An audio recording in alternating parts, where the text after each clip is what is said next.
Welcome to this webinar entitled Exploring the Impact of Endocrine Disruptor on Human Health.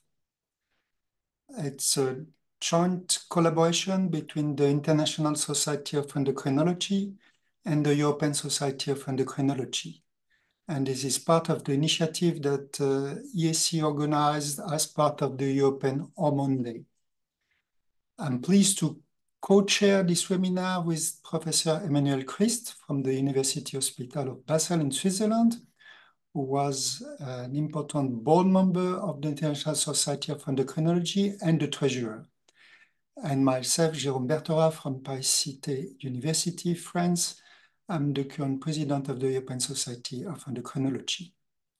I will say a few words, and we can start on the next slide, about the European Society of Endocrinology. For those who are not familiar with us, our vision and our mission is to shape the future of endocrinology and to advance the specialty.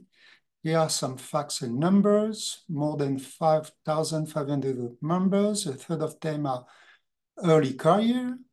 We have, as part of the ISE Council of Affiliated Society, 48 national societies, and we are also collaborating with 16 special societies and 7 associate societies that are members of us that are outside Europe.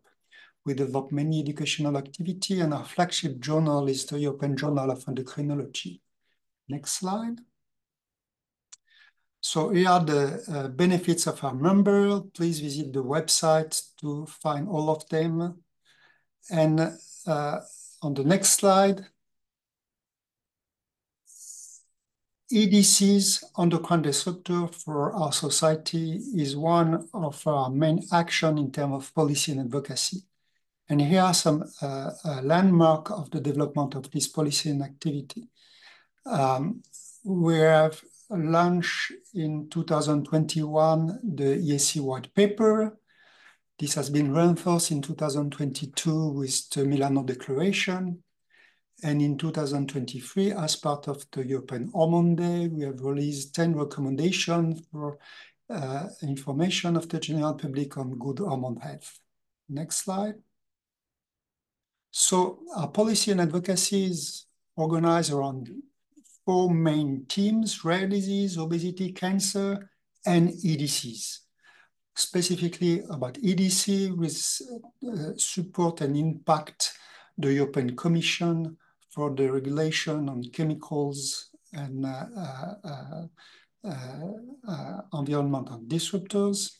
We engage with members of the European parliaments, and as you know, the parliaments have been renewed after the European election yesterday. And EDCs is one of our major focus during the European Hormone Day. Next slide. So here are some examples of what we've done in the last 2 years. We sent to the European Commission an open letters on chemicals and EDC in November 2022. We have wrote a petition in March 2023 that was endorsed by 42 societies and followed by a petition for patient advocacy groups that are members of our society. In June 2023, we organized at the European Parliament an event with MEP on EDCs. And this last 6 months, we have developed various activities, releasing messages on social media, taking part in the consultation of PFAS, the toys regulation, and we've been active in the 5th EDC forum in Brussels. Next slide. And I will finish by inviting all of you to our next year meeting that will be joint in May 2025 with the European Society of Pediatric Endocrinology. And as we all know, endocrine disruptor, we are exposed from very early life to senescence to this endocrine disruptor. So this will be also one of the focus of this joint meeting. So now, Professor Emmanuel Christ is going to say a few words about the International Society of Endocrinology. Please, Emmanuel. Welcome from my side to everybody. I'm the head of interdisciplinary endocrinology at Basel University Hospital. ISE. So what is it? It is, next one. It is a global federation, so no individual membership, but it's a federation of endocrinology societies. And at the vision you can see here, very similar to the European Society of Endocrinology, optimize lifelong health for people with endocrine and metabolic disorders worldwide. And we want to promote endocrine and metabolic science education, practice, and advocacy worldwide, advocacy mainly in the WHO. Next one. Priorities, advocating, emerging endocrinology networks, and delivering endocrine education around the globe, disseminating knowledge and research, and supporting early career endocrinologists, and especially facilitating collaboration and integration across endocrine organizations and regions. So the member societies, this is the value for you. You can find it on our webpage as well, especially the free access to the ISE Global Education Hub. You can see here is frequently used. Next one. The collaborative approach, we really, this is a focus of ISE, and you can see here all the societies. We collaborate amongst them, also the European Society of Endocrinology, but Menopause Society, etc., etc. Next one. This is, I mentioned it already, the ISE Global Education Hub. This is a free year-round online platform featuring CME, CPD accredited education activity and resources in endocrinology. And this is the main sentence, I think, which summarizes best what we want to do. We serve those who need us with the support of those who believe in us. And with that, we go now to the agenda. Next one. And we look at the impact of endocrine disrupting compounds, endocrine targets, development, exposure, and epidemiological association. And I have the big pleasure that we have Josef Köhrle, Professor Josef Köhrle from the Charité in Berlin amongst us. He's a well-renowned person in this field. Then we go on with the environmental chemics and fertility in women, Pauliina from Stockholm. And at the end, we take the Q&A period at the very end.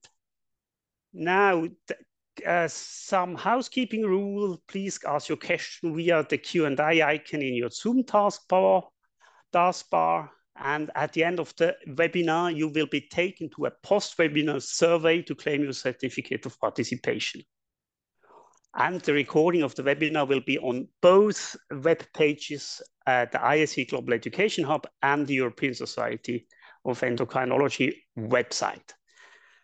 So, and now I have the big pleasure to introduce the first speaker, Josef Köhrle. He's senior professor in Berlin. His major research topics are molecular aspects of the thyroid hormone system, endocrine disruptors, essential trace elements, iodine, selenium, iron in endocrine systems. And he's instrumental for the development of analytical methods for endocrine relevant ligands. For teaching, he covers molecular medicine and endocrinology. He holds scientific honors awards and elected function endocrinology, lately president of the German Society, and has over 400 publications in peer-reviewed journals. Book. So we are looking forward to your talk. Josef, the floor is yours.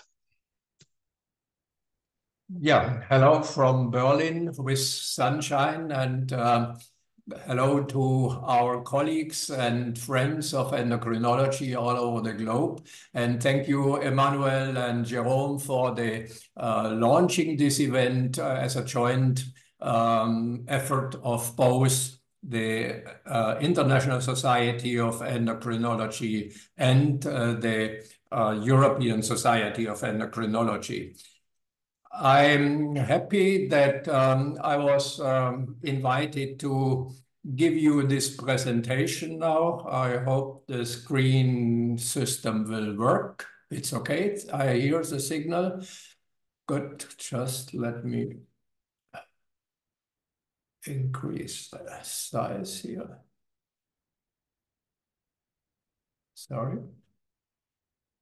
So my task today is to give you a general introduction with some specific examples also from the clinical side, what endocrine disruption is about and what are the key targets, what is in the aspect of development and what are any epidemiological associations where we can learn of what's going on here in the system. I have been active in the endocrines, European Endocrine Society as focal area in the focal area, focus area together with Pauliina, our second speaker, and we received funding during the last years from Athena, from the European community and from the German Research Council.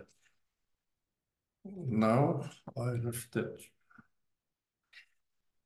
These are my conflicts of interest. You see none except of my activities. And the outline of my talk is I will start with one major source of endocrine disruptors. I will come to the definitions of endocrine disruptors, to some aspects of diabetes and metabolism, some aspects on fertility and reproductive health, but Pauliina, the second speaker, will go much deeper there. I will give you a little bit of EDCs in context of endocrine-related cancer, the thyroid hormone systems, some examples, and then one last part, which is relevant for the Europe, for the endocrinologists in general. We are part of this system, and finally give you some ideas, where are we with human data, and come to the outlook then together with the team. So I was shocked some years ago when in Nature this paper was published, demonstrating what the human-made anthropogenic mass has developed from 1900 until 2020. And you see here an exponential increase of man-made substances out of our planet. And in the year 2020, the man-made anthropogenic mass went higher than the biomass on our globe. What does it mean specifically? We have doubled the amount of plastic on our world compared to the mass of all animals on the world. And if you look for the buildings and infrastructures, man-made, they have exceeded, meanwhile, all green mass on our globe. And this is of major concern because this mass is increasing by around 30 gigatons per year. And for each person here attending, per week, their body weight is made with other plastic building and mass. And around 10% of this plastic waste, then when we go specifically to plastic, goes into the rivers, the sea, and the oceans. And from this plastic material, nanoplastic is formed, and they are currently probably the main source of involuntary endocrine disrupting compounds exposure of humans, but also of the whole ecosystem of plants, animals, and life in terrestrial and aquatic. Now let's focus down what endocrine disruptors are. The term first time appeared in 1987 in PubMed, and you see here that currently we have around 15,000 publications, and during the last few years this increased massively. So endocrine disruptors are exogenous substances that alter the function of the endocrine system, but this is not precise enough. We need another condition, and consequently cause adverse effects in an intact organism or its progeny or subpopulations. And these terms mean not only humans, but all life forms. And this definition comes from 1906. But the Endocrine Society of has in 2009 and 2015 made major statements and has given more precise description. And they say an endocrine disrupting compound is an exogenous chemical or a mixture of chemical that can interfere with any aspect of hormone action. And there are also obviously potential endocrine disruptors where we do not yet know how exactly they work and how intensively they are relevant. So we have to distinguish between proven endocrine disruptors and potential endocrine disruptors. And these are the title page of the statements of the published then in Endocrine Reviews. In 2020, the European Commission, which was yesterday kind of terminated in some way, published a major paper on chemical strategy for sustainability toward a toxic-free environment, which was a beautifully written paper, which was a great agenda of the Commission and the Parliament. But this is probably more or less history with the outcome of the yesterday's European elections. The Endocrine Society of Europe this year published a statement, a commentary with our presidents, past and current presidents, that endocrine disrupting chemicals are a threat to hormone health. And I recommend to read this if you're interested. So where are these endocrine disrupting chemicals coming from? They come in various groups. There are synthetic chemicals from industry, agriculture, consumer products, but they are also in cosmetics and body care products, but also in pharmaceuticals. I will come back to that point later on. And there are obviously also some natural plant products which are on the border between hormone and endocrine disruptors. I just named phytoestrogens. What is their problematic characteristics? They are many of them are stable and persistent in the environment and do not disappear by degradation. And many of them are produced in masses, in tons, gigatons, megatons, all over the world accumulated. And some of them, not all of them, will accumulate in the food chain and or in the body fat, and then can have interference with the hormone system. Currently, we know about 350,000 chemicals. They are not all in use. Approximately 100,000 chemicals are in use. And from these many chemicals, only 50 are globally regulated, meaning in every country, in every continent, and only 37 are definitely defined as, declared as endocrine disrupting compound according to the criteria. And currently 100 or so are on the candidate list to be declared as endocrine disruptors. And the exposure to these compounds, but also other environmental influences, climate, any temperature change and so on, and any other exposures during life response is currently called the exposome. So this is endocrine disruptors are part of the exposome. Now, this is the reality I showed you already. Approximately 40 chemicals are still novel, discovered every hour. And there is a problematic situation here for the mixtures, which we do not exactly know what they are. And approximately 120,000 chemical substances are currently not easily identifiable by any methodology we are currently available. I give you an example. There has been over the last 10 years a heroic enterprise supported by science, politics in the EU member states, including neighboring countries like Switzerland, Israel. And the outcome of this in 2021 was an intermediate outcome of this human biomonitoring for EU, that in every individual, approximately 400 chemicals are detectable all over the world. And one of the groups is the so-called phthalates. Phthalates, we come back to those, 10 of them, and a phthalate replacement compound, because some were forbidden of the phthalates some years ago, are detected in each child at the age of 8 to 10 in Europe, and they are accumulating. And some of these which have been forbidden and regulated, their content is decreasing in the environment and also in the bioaccumulation, but the new ones, they are increasing while the old ones are disappearing. A similar problematic group are the so-called per- and polyfluorinated alkyl substances, PFAS. And also here, PFOA, PFOS are accumulating, and some of them have also been forbidden in the past, but novel ones are coming in. And we know now that approximately 14% of all EU teenagers tested in this huge study here have positive levels of PFAS, for example, at that level. And the highest median PFAS values were found, for example, in Northern and Western Europe for EU teenagers.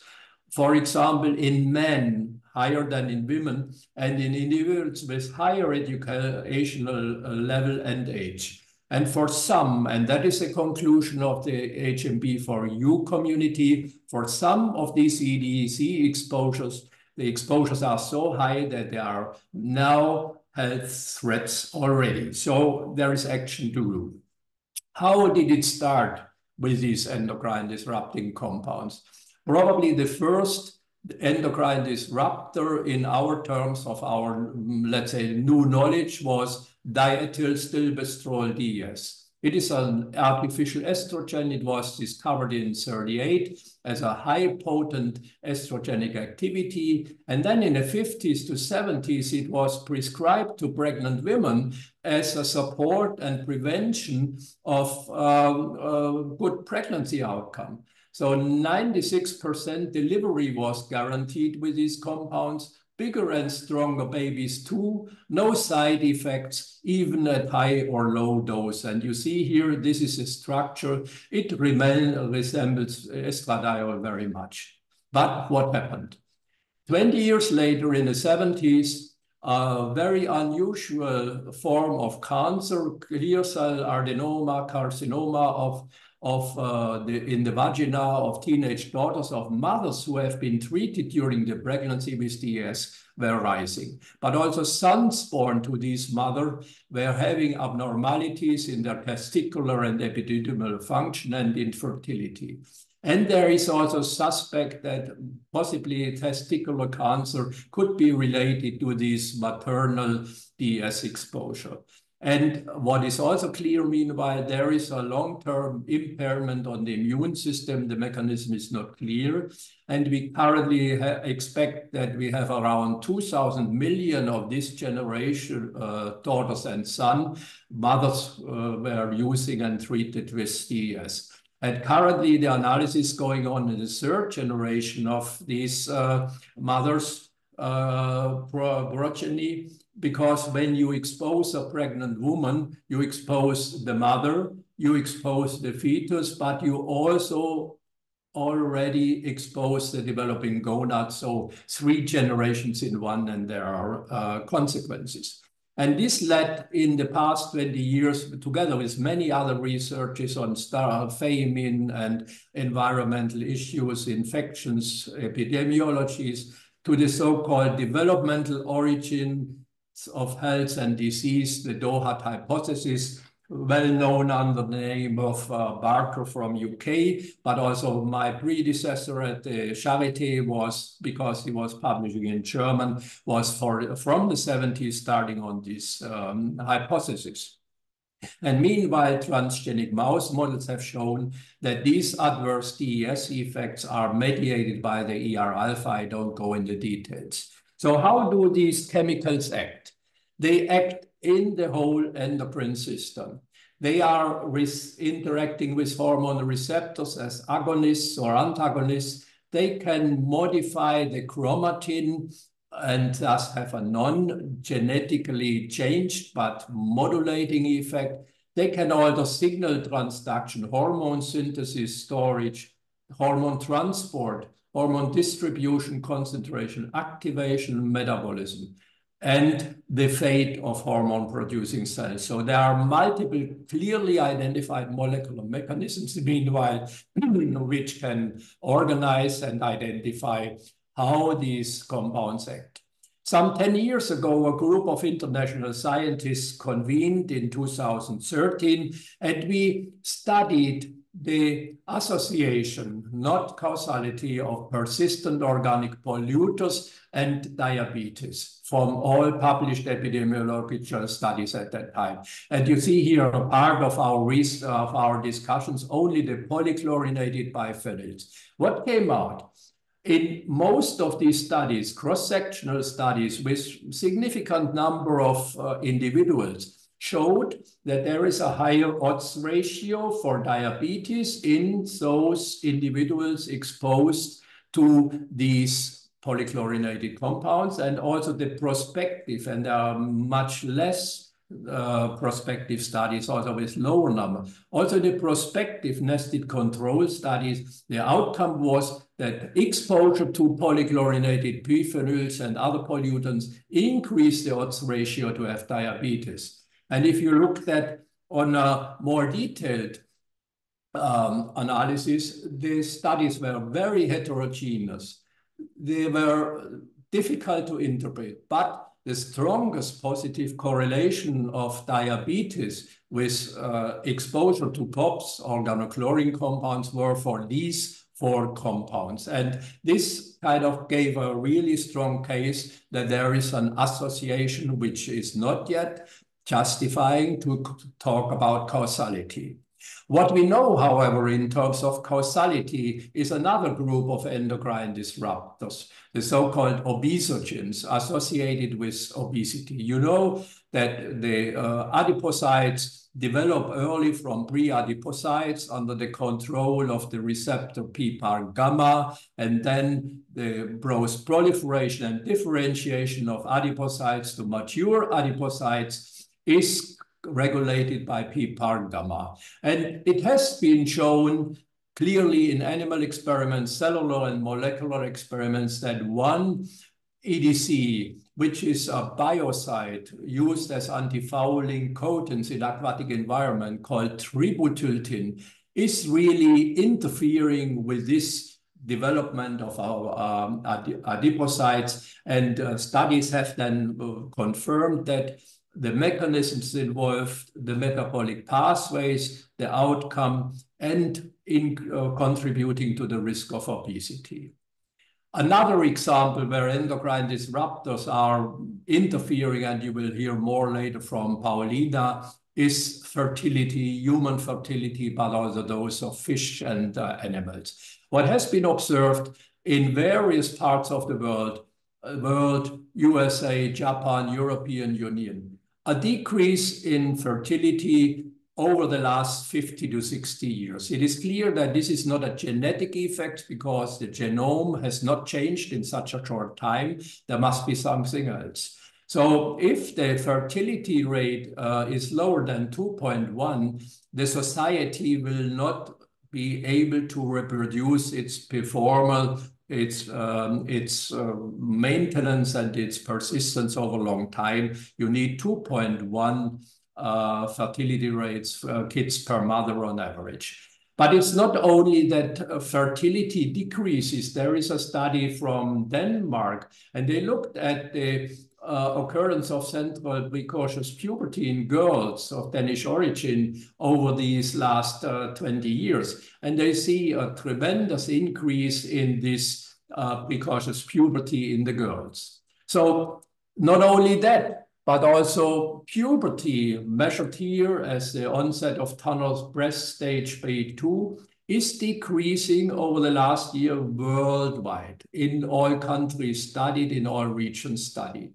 And that obviously is still not cause-effect relationship, it's association, but it's strong epidemiological data. And we all know that it's multi-causality. There are major socioeconomic changes over the last 50, 60 years, smaller families, the anti-baby pill, antibiotics, etc. So it's difficult to really say how much does EDC exposure contribute to this major socioeconomic changes. But we have this clear trend from EDC exposure is increasing, and from all the in vitro work, from animal experimental work and epidemiological work, we can say there is a causal effect relationship that EDCs contribute to these developments, which I gave you a few examples. They are not the only cause, but they are significant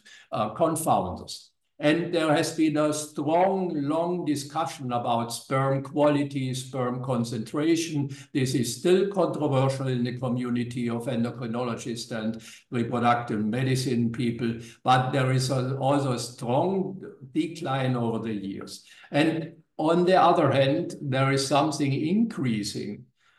What is fertility is decreasing. Testicular cancer incidence is increasing in Northern Europe, Americas, Asia, Oceania, Western Europe, Southern Europe, Eastern Europe. And probably these two events are linked, that fertility is decreasing, but the sign that cancer is increasing is a sign for the system in disruption. We know now, meanwhile, very well that the mechanism involves already the GnRH neurons, the hypothalamic development, the pituitary from hypothalamus interactions, and the molecular and cellular links. And all steps where you see these little red dots have been shown in vitro, in vivo, to be targets of endocrine disrupting compounds in the GnRH-HPG axis. And the last point I will mention, which is cancer. There was a big study published recently studying various chemical groups and 6 major cancer forms. Here you see it. And the outcome was surprising, that thyroid was the endocrine organ with the most positive effects for cancer risks by pesticides, heavy metals, phenols, etc. And in a more detailed analysis, together with other studies, it was shown that phthalate exposures, bisphenol exposure gave a significant odds ratio for thyroid cancer, 14-fold, 15-fold here for phthalates, compared to only 5-fold for heavy metals. And it was well known that heavy metal exposure causes thyroid cancer, but apparently these EDCs are much stronger factors here. And this has to be studied in more detail. We don't know whether cancer initiation, progression, or metastasis is the effect. And now finally, the thyroid hormone system is not only affected by cancer, but also you see here an increase in exposure to a specific phthalate is changing the free T4 concentration. It's changing the free T4, free T3 ratio. And this is in 2000 mothers analysis.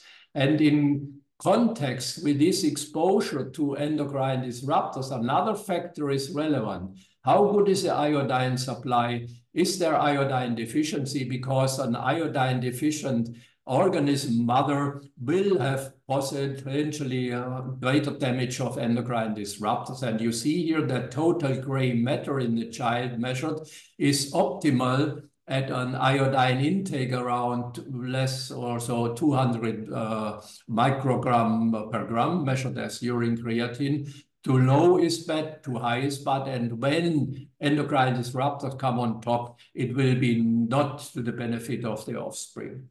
In the meanwhile, we know that the whole thyroid hormone system, from hypothalamus to the cell to the brain, is affected by endocrine disruptors. I don't go into details. Data are available and epidemiology is matching to this. And we have now to think also on the medicine.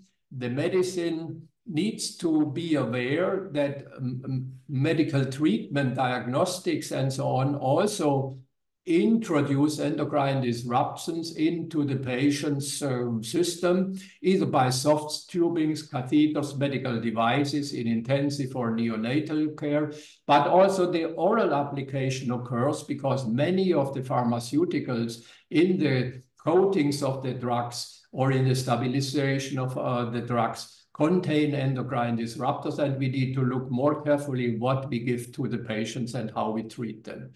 Final point, regulation is effective and needed. This was shown by the HMP4U initiative.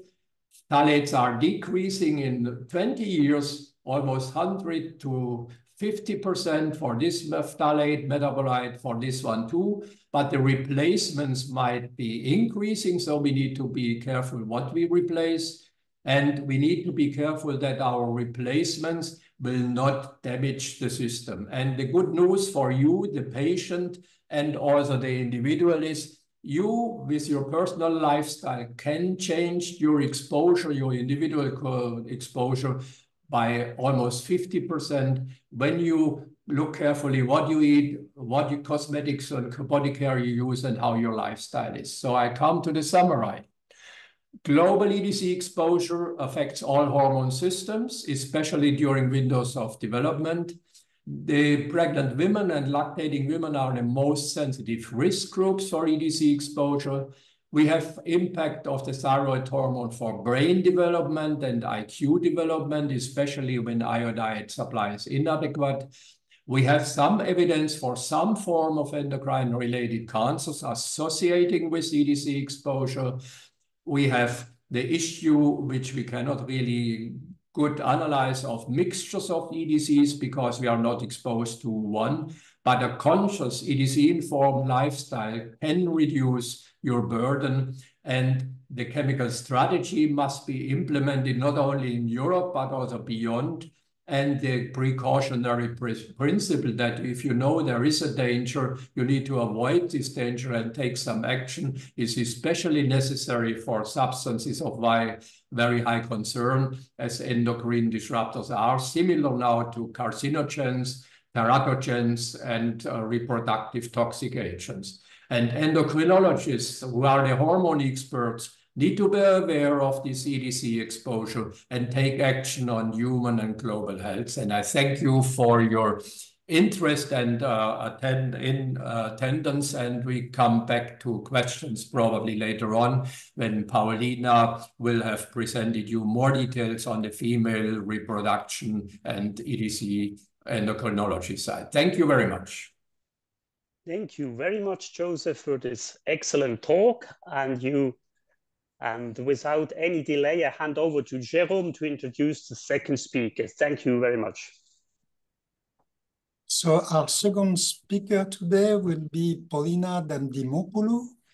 She's Associate Professor in Perinatal and Reproductive Toxicology at the Karolinska Institute in Stockholm, Sweden, and the leader of the research group Chemicals and Female Fertility, a research focus on the characterization of human ovaries and the impact of chemical pollution and chemotherapy on fertility. She has been awarded several prestigious recognition, like the European Research Council Consolidator Grant, the Karolinska Institute Consolidator Award, and last but not least, she's also the co-chair of the focus area on environmental endocrinology of the European Society of Endocrinology. Our talk today will be dedicated to environmental chemicals and fertility in women. Thank you so much. It's an honor to be here. Thank you for the opportunity to talk about my research. And as was just mentioned, I'm Pauliina Damdimopoulou from Karolinska Institute in Stockholm. Good afternoon. I will be discussing my research on environmental chemicals and fertility in women. So I lead a research lab that focuses on all kinds of external chemical exposures and fertility in women, with a special focus on the ovaries. We are specifically focusing on women who live in Sweden because this is where we are. And we don't only measure exposures, but also the associations to outcomes. And when we find associations, we would like to know what the mechanisms are And if we identify the mechanisms, our vision and goal is to make new in vitro tools that we could use to measure chemical toxicity to reproduction in women. And we also have projects on chemotherapy, because chemotherapy is very toxic to ovaries. We have funding from both Swedish and European sources. And I'm showing here you a picture from our unit earlier this year on a retreat. So many, many nice collaborators. And I, however, have no special conflicts of interest. So as was mentioned earlier, we are not as good at reproducing as we used to be. This graph shows the statistics, the fertility rates in different countries over the past 50 years. And in order for the population to stay on a steady state, every woman should have, on the average, 2.1 children. And we can see immediately that worldwide, the fertility rates are declining, even in countries where we traditionally had very big family sizes, like in India and Mexico, highlighted on this slide. The counts are now below the replacement rate. And in black, you can see the OECD average, meaning that in the OECD countries, we'll be below the replacement rate for 40, 50 years soon. So we might think that there is a huge environmental impact behind this, but of course, this does not have to be the case. Fertility is multifactorial, and many factors affect our decisions to have a family or not. And interpretation of these curves requires, for example, statistics on infertility. Infertility is defined as trying to achieve pregnancy for 12 months without succeeding. The WHO made a big study last year about the global rates of infertility. They summarized all the literature that was available, and they came to the conclusion that globally, 1 in 6 people will experience involuntarily infertility at some point of their life. Although they had over 100 studies in this summary, they were not able to draw conclusions on possible regional differences or even time trends, because the data is reported in different ways and it's not directly comparable. So it is not easy to say if infertility is increasing based on these statistics. However, we have very good statistics on couples or people who attend infertility treatments. And we know that the use of assisted reproductive technologies is rising. Since the first IVF baby, Louise Brown, in 1978, there's over 10 million reported assisted reproductive technology or ART babies worldwide. And these technologies, or the use of these technologies, is growing at an annual growth rate of 5 to 10%. According to the European statistics, Europe would be the continent where most IVF cycles are carried out, a bit over 1 million cycles a year, but this is increasing everywhere. In Europe, about 1 child in every classroom is born through IVF of some kind. So the use of these technologies is high. 5 to 10% of children being born is thanks to assisted reproduction. And although there are a lot of IVF babies, we need to remember that there's a lot of couples who did not have a child, because the pregnancy rate has remained at around 30% per embryo transfer. So many will remain childless despite multiple rounds of treatments. And of course, now comes the question, why is this happening? And I show here a list of causes of infertility. It comes from a popular science magazine of my university, Karolinska Institute, and this is a very medical university. And I think that it's quite common for the medical community to have a lot of medical causes of infertility without really thinking of the possible environmental component in these in infertility. So that's the question I'm trying to answer myself by carrying out my research in Sweden. Is there significant exposure to environmental chemicals, and might they associate infertility? And why do I think we should be concerned? Well, you heard a lot from Josef, but of course you might have also seen a lot of news in media. Here's an example from National Geographic a couple of years ago that reported plastic rain all over the world, microplastics in rainwater. This is a human-made exposure that is affecting us all. Another example would be the forever chemicals, the PFAS chemicals that were used, for example, in Teflon, being in the rainwater at levels that would not be safe for human consumption if it was drinking water. So there's a lot of news suggesting that human-made polymers and chemicals are reaching globally all population through water and air that we breathe. And how did we end up here is the next question. And this is, of course, the chemical revolution that took place over the past 100 of years. Here is an example from a chemical industry, DuPont. They said, better things for better living through chemistry. And this was the whole idea. We can make new chemicals that will enable an easier and better life. And you can see many examples in the pictures there, names of chemicals. We have a lot of human-made compounds, cars, pesticides, all kinds of electronics, cosmetics, kitchen utensils, everything made of plastic, furniture, you name it, it's human-made chemicals. In the graph to the left, you can see the statistics over global plastics production in orange, and in green, you can see the chemical industry sales numbers. So if this timeline starts from the 50s, it was much later the first Environmental Protection Agency was started. This was in the US, 1970. There was the US EPA established, but by that time, we had already about 85,000 human-made chemicals in use. And the US EPA was established in response to observations of side effects of uncontrolled use of pesticides. These were outlined in the book Silent Spring, and that ignited the environmental movement that led to the demand to test chemicals before we take them into use.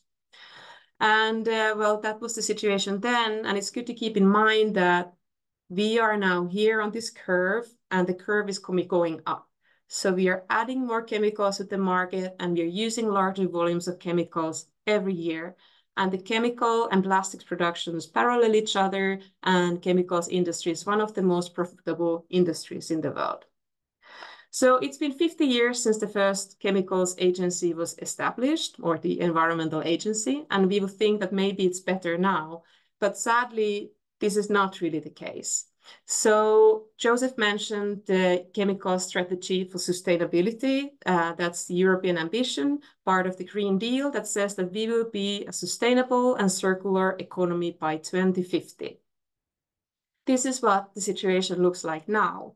We have about 100,000 chemicals on the market here. And the tip of this iceberg are those 500 chemicals that have been fairly well characterized, and we know about their exposures and health effects in humans. About 70% of the chemicals on the market we don't really know much about at all. So even in the EU, where we have a good legislation and the ambitions are there, we still know very little about the toxic properties of most chemicals. Why do we think it's a problem? Well, for example, we have historical examples from females in the wild that show that chemical exposures can really have adverse effects on populations, animals of many different types. We have Baltic seals that nearly disappeared in the 50s, along with the eagles, both in Northern Europe and in the US. We have different kinds of sea creatures like oysters and snails that have been affected by contamination in the seas, alligators and fishes, many different kinds of populations, where we have been able to connect the population decline to a contaminant present in their environment, such as pesticides like DDT or PCBs or tributyltin in these examples. And in all these examples as well, it has been the females that have been affected by these exposures. When the environment has been cleaned, the populations have recovered. So we know that the exposures can have dramatic effects on females. And I think I'm concerned about the human female because we know that human oocytes are very precious and rare cells. While men can, in theory, make 1,500 sperms per second, the most fertile woman can make 1 oocyte a month. And this is because the number of oocytes is fixed before the woman is born, and their numbers decline through life. This chart here shows you how the number of oocytes is fixed here. It peaks during the fetal development and starts declining immediately after, and only declines in the postnatal life until there is not enough oocytes or follicles left in the ovaries to support fertility, and the menopause starts. And at the same time, the quality of the oocytes declines from being maybe every 1 in 3 oocytes having the quality needed to make a live baby and then declining until the menopause. And now we know that also another trend globally is that women are getting older when they start their family. So oocytes are really becoming more and more rare and precious cells. So what would the chemical exposures do here is a very good question. It also takes a long time to grow an oocyte, and I'm showing you here a human ovary cartoon with the prenatally formed primordial follicles containing the immature oocytes, and they need almost a year to grow full way to ovulation.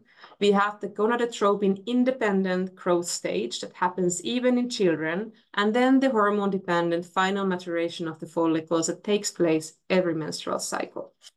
So what I have been looking at in my research is the exposure of women, their oocytes, and babies to chemicals in Sweden. And here, I told you there's 100,000 chemicals, and there's no methods to measure them all. So I have focused on certain types of chemicals that have been already mentioned by Josef. The PFAS family, it's thousands of chemicals, but I've measured these 8 in my samples. Different organochlorine chemicals, and then different plastic additives like bisphenols, paraffins, and phthalates. And the 2 first groups, well, the one in the middle has been globally regulated, the one and only group of chemicals that has been globally regulated. The PFASs are about to be regulated in the EU, we hope, and these plastic additives and cosmetic additives have no global regulations. The 2 first groups are very persistent, and these plastic additives are semi-persistent. We metabolize them quickly, but we're continuously exposed, so it's like a persistent exposure. So we measured these chemicals in the ovaries of women in Sweden who go through assisted reproductive technology. We collected their serum sample and the ovarian follicular fluid that surrounds the oocyte in the follicle in the ovary. This dot plot shows you the levels of about 50 different chemicals. The bigger the dot is, the more frequent is the chemical in this population of 200 women. The big circle means that every woman had the chemical, and the more red the color, the higher the concentration. These first chemicals here have been globally restricted for decades, but they're very persistent, so are still detectable in women in Sweden, for example. Forever chemicals, PFASs, have not really been regulated for that long, and their levels are still very high, and they can be detected in all the women. The semi-persistent chemicals here, much more difficult to measure because of the fast metabolism. Still, we can find many of them like paraben metabolites and phthalate metabolites in every woman in the cohort, meaning that oocytes mature in a soup of toxic chemicals. Still, of course, babies are born, and we've been also measuring the chemical exposures in term fetuses in Sweden. We have collaborated with the perinatal pathology unit in the hospital, where cause of death investigations are done to babies who die during the second half of pregnancy in the womb. And we were able to compare the levels in vital fetal organs to those in the placenta and maternal blood. And we can see, for example, that the forever chemicals in orange are found in every sample, but these long ago banned pesticides like oxychloroquine, transnonaclor, and DDT are found in good levels in the fetal fat in every fetus we measured in this cohort, meaning that the exposure to human-made chemicals, the legacy chemicals that we inherit, and the new ones being made and put on the market, it starts before we are born. So does it matter is the next question. Maybe this is a low level of exposure that bears no significance. And of course, we are looking at this as well. I give you just a couple of examples of the studies we've done. We did one study where we looked at the size of the ovarian reserve, those small primordial follicles, immature oocytes that are formed before the woman is born in the ovaries. We had the opportunity to collect ovarian biopsies from women who went through elective cesarean sections, and this gave us the opportunity to histologically count the numbers of those tiny follicles in the cortex of the ovaries. We had a blood sample from the same women, and we had access to medical health records that we could build statistical models to look at associations between exposures and the size of ovarian reserve. And what we found was that there was a mixture of chemicals made out of the pesticide DDT metabolite DDE a certain PCB and a flame retardant PBD99 that associated to fewer follicles left in the ovaries. So this is the measure that gives the level of the mixture exposure. Here's the highest exposure, and this is the number of follicles. So the higher the exposure, the fewer follicles left, suggesting that the ovarian reserve is consumed faster in the presence of more chemicals. The second example is about the hormone-sensitive growth of the antral follicles in adult women. This is now a cohort of women, 333 women who went through assisted reproductive technology by IVF. And we measured something called ovarian-sensitive to gonadotropin stimulation. This means the amount of oocytes, or the number of oocytes you get out of the woman for a certain dose of follicle-stimulating hormone. Again, we had access to the medical health records for building of adjusted statistical models. And this time we measured a big group of chemicals, both persistent and semi-persistent ones, encompassing phthalates and bisphenols and parabens, and the forever chemicals PFAS. And again, looking at the mixture, we could see that the higher the exposure, now this is inside the follicle, the more chemicals there's inside the follicle, the less responsive the follicle is to the hormonal stimulation. So working in this way in the different cohorts, we have been able to show that women in Sweden who have higher exposure to chemicals, they have fewer immature oocytes left in their ovaries. The way they go to maturity, this ovarian sensitivity, is altered. We've also seen that the embryo quality is lower, and we've seen that it takes longer time to get pregnant, and there is a higher risk of being infertile. And these are all published in the references given below. These results are not unusual. They are comparable to the literature in general. We made a review about persistent pollutants and reproductive outcomes, focusing on the IVF patients. And we could see that this type of chemical exposures are often associated to irregular menses, altered steroids, altered response to ovulation induction, fewer eggs, lower quality of eggs and embryos, thinner endometrium, failed implantation, miscarriage, and lower likelihood to have live birth. Of course, there's also studies that cannot find any associations. And this is important to bear in mind that in IVF studies like this, for example, we focus on a snapshot of exposure in the adult woman. And for example, we don't know how her exposure was like during fetal development. There is an idea that adult fertility can be affected by fetal exposures to chemicals. For example, those time windows when the ovaries and the ovarian reserve are formed.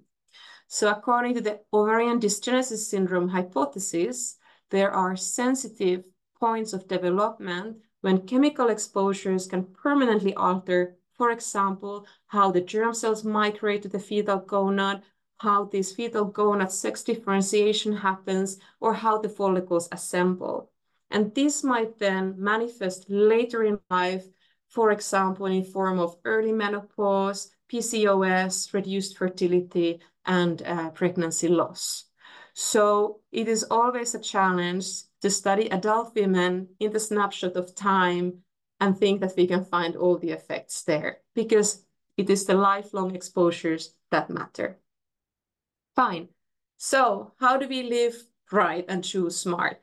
I get this question often, so we did a small survey. The women who went through IVF, where we measured the chemicals, they filled in a lifestyle questionnaire, and we studied if there's any association between chemicals in ovaries and lifestyle, self-reported lifestyle.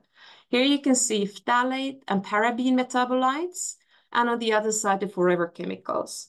If you see the black lines at the asterisks, you can see that this is a significant association between a lifestyle and the exposure. And we can identify white fish correlating with many of the PFASs, eggs also correlating with PFASs, and use of perfume with some of the phthalate metabolites. So, and this illustrates difficulty of trying to protect populations with lifestyle advice. We can always suggest that populations, and women in particular, stop using perfume, but it's much more difficult to suggest that women should never eat fish or eggs. What would I like you to remember from this talk?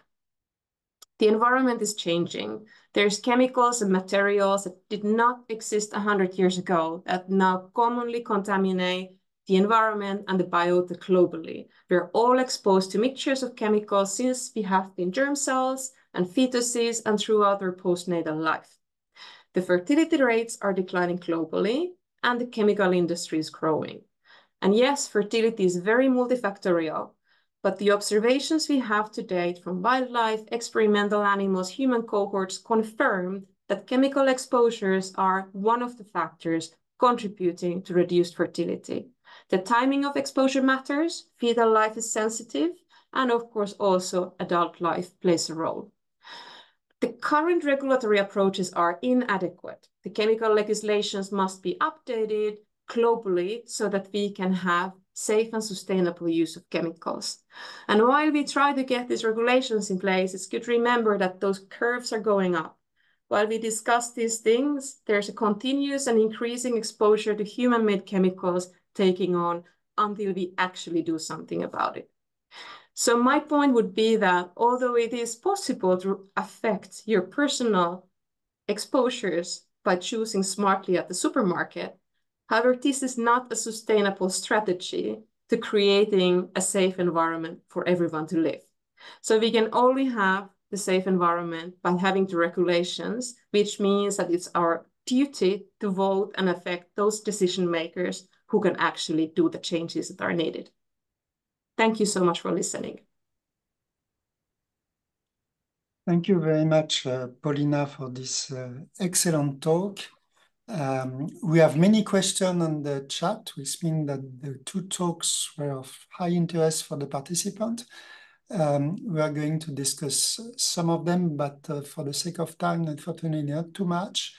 I will start by quite an intriguing question because many physicians are probably joining us today, and now that the population is aware and the patients are aware, some of them might ask to their physician, how should I know if I'm being exposed? And the question is it possible to test phthalate or the chemical in a GP office setting? Is there any test we can do? So probably both Josef and Pauliina, you could try to answer this very challenging question.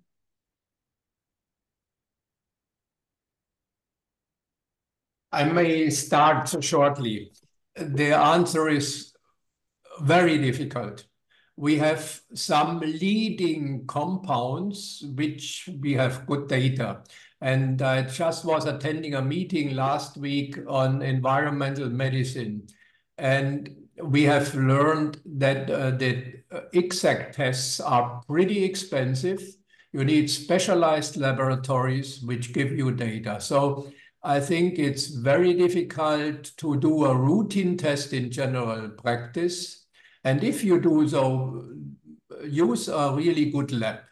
But lead compounds, which we know are important, and they give you an idea, but not an exact data. Pauliina. So I think in the GP settings, there's probably no tests that you can order to have an idea of the phthalate exposures in a patient. That was the question, right? If the clinician can do that. I think for our studies, we have to collaborate with specialized laboratories who have set up these technologies. So we send the samples there. Ideally, it should be urine samples for these fast metabolism compounds. The persistent ones you could measure from blood. So it requires a pipeline of sample analysis that we don't really have in place yet. But I think it should be discussed how this could be achieved. May I jump in here? And there's a question which was asked before the webinar and the other way around. And which clinical manifestation would you consider EDCs, Josef and Pauliina?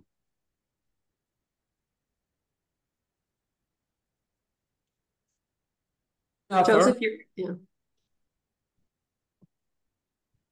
Right. So I think, for example, there's some congenital malformations in baby boys at birth that might be considered as a possible anti-androgen effect during fetal exposures. Hypospadias, cryptorchidism would be the classical ones.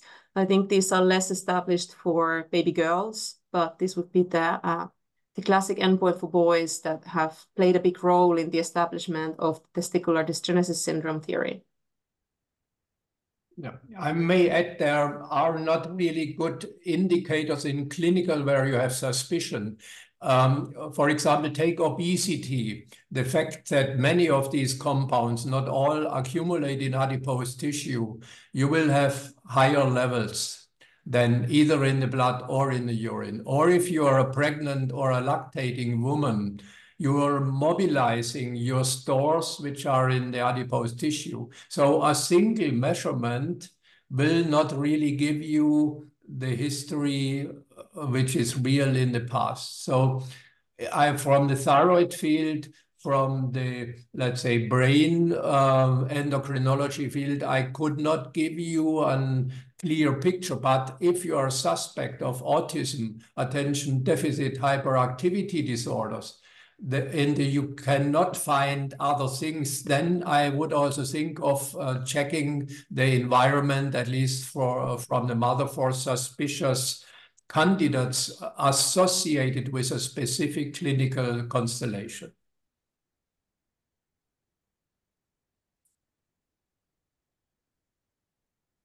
Maybe I can read several questions that are along the same way. You very well discussed ovaries and thyroid. So now the questions are IDCs affecting also parathyroid and diabetes? The answer for parathyroid, there is nothing really known. There is in the bone, calcium, osteoporosis field, not much going on, but they are starting, the colleagues, looking at these issues.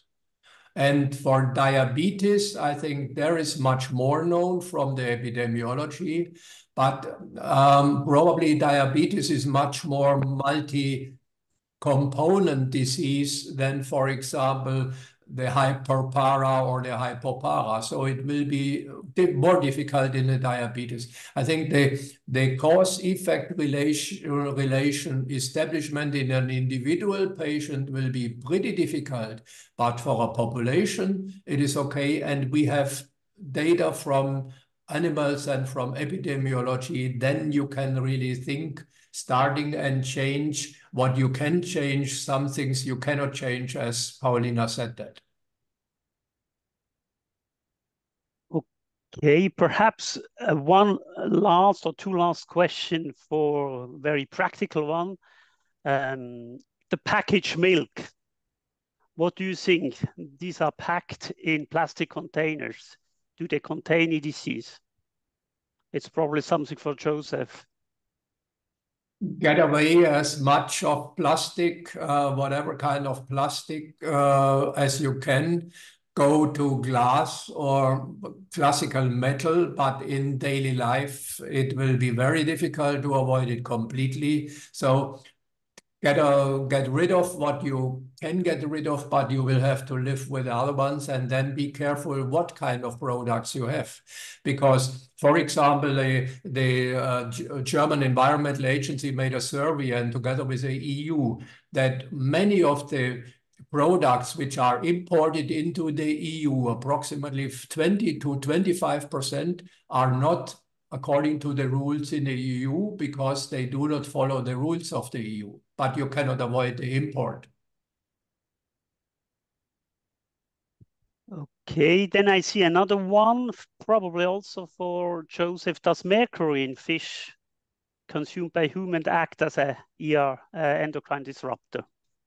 This is one of my, I didn't know that this question comes up. This is one of my favorite questions because Pauliina mentioned the whitefish.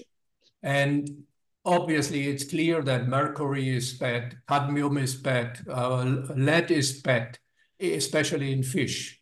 But if you have an adequate iodine intake, an adequate selenium intake, you can markedly reduce the toxicity, especially with selenium status, the toxicity of heavy metals, and you can reduce the harm, and protect your body by protecting the selenoproteins, which are really hit by heavy metals. So I would not say a pregnant woman should not eat fish. I would say a pregnant woman should make sure that she has adequate iodine, that she has adequate selenium, and then she can eat fish and get the good omega-3 fatty acids. Okay. Pauliina might contradict. Pauliina, do you want to add something? I've studied some heavy metals earlier, and I think also iron deficiency is a problem, especially for reproductive age women, and that will increase the uptake of certain heavy metals. So I would just add that to the list. But of course, we need all approaches. There has to be recommendations so we know what to avoid now, but we cannot take it as a permanent strategy to chemicals management. We do need the other regulation to develop on the side. Otherwise, my grandchildren, if I get any, can't breathe or eat anything when they want to have a child. Yes. So I want to keep these two parallel lines of thought in everybody's minds. Don't panic, use your common sense and try to enjoy life still in what you know and try to avoid what you know. Okay, this is an excellent last sentence, Josef. We are over the time, 10 minutes. So thank you all the speakers and for the excellent talks. Thank you for your excellent question in advance of the webinar. We hope that most of them were covered by the speakers. And just now you will now be directed to a survey to claim your certificate of participation after this talk. Thanks again to Jérôme. Thanks again to Pamela, the organizer. Thanks again, especially to the excellent speakers, Pauliina and Josef, and have a good afternoon.